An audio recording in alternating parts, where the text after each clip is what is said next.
Let's go to Oatley. The Labor leader Chris Minns has spent a lot of time in Oatley with a margin of 6.8% to the Liberals. Penrith has spent time there as well. So the coalition must have information that they are in trouble. The Liberal member is a minister, Mark Curray, is what they call a moderate, which means he's a lefty. They don't moderate at all. There is a redistribution here, and parts of Riverwood and Beverly Hills with Labor booths have now ended up in Oatley.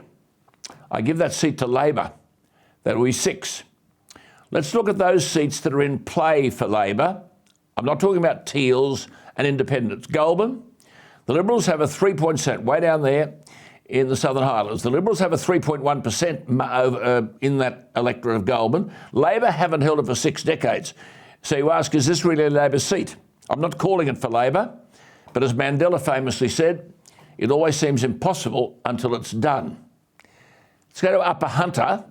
Now, as you can see, Upper Hunter, wonderful electorate. It's primarily outstanding agricultural, horses, grapes, farming, but there is mining, which has severely disrupted the area. Parts of it look like a crater on the moon. The Nationals hold it by 0.5%, secured at a by-election. Now, this is difficult to call for Labor, but in the current environment, Labor could well be in the hunt. I'm not counting it for Labor because Labor policy is about mining and the miners are unhappy. Winston Hills, there's been a redistribution of seats there, but I believe that is safe Liberal. Then look at Ryde, which was represented by the tech geek Victor Dominello. The margin is 8.9%, but the redistribution means part of Lane Cove and North Ryde are lost to the Liberals.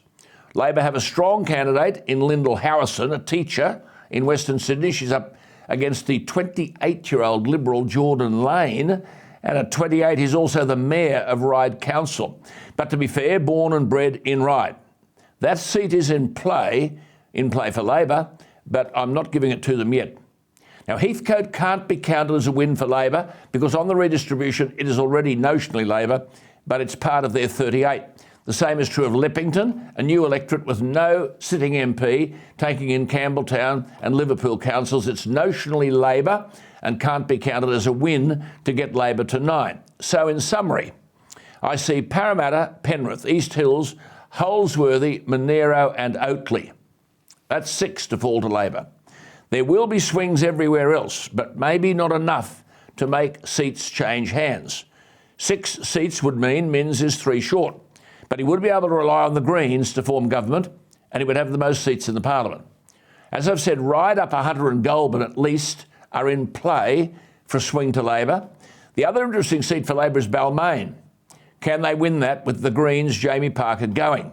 I mentioned Upper Hunter, where the margin is 0.5%, but as I said, Labor's energy policy there doesn't impress the miners. Now, Willoughby, with a very good Liberal candidate, Tim James, this is Berejiklian's seat, I think is in trouble. But if it goes, it won't go to Labor. It'll go to one of those Teals people.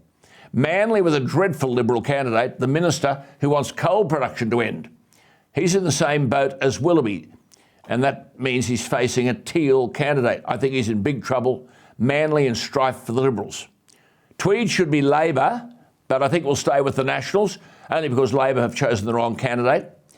Then you've got North Shore with Felicity Wilson with a margin of 17.8%. She has sort of fiddled with the truth a lot. She'll struggle in spite of the margin. You see, Jason Falinski lost the federal seat of Mackellar with a margin of about 14%, and there are Teals wandering around. I don't know who they represent.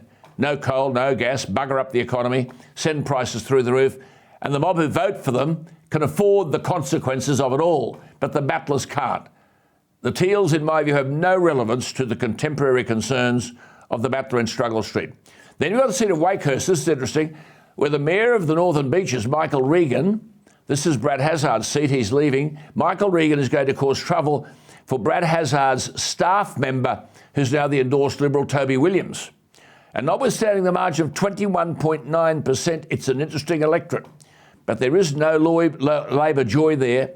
It highlights the carnage, though, that could occur to the Penrith government. And keep an eye on Keane in Hornsby with a margin of 16.9%. He is on the nose, Matt Keane, everywhere.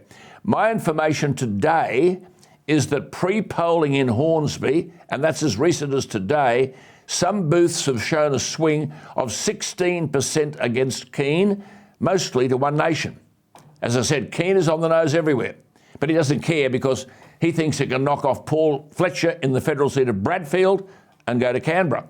And Henskins, the sports minister, in the newly named seat of Wahroonga is on 19%. Now, Henskins is well credentialed, a bit of a know-all and doesn't consult, and I'm told there is a move up there against him. It won't unseat him. Then there's Lane Cove, Anthony Roberts with a margin of 14.7%, but there is a teal candidate there, Victoria Davidson, and she will eat into that margin. So this will be an election which will make uncomfortable reading for the Liberal Party, but they've earned it. They're no longer Liberal.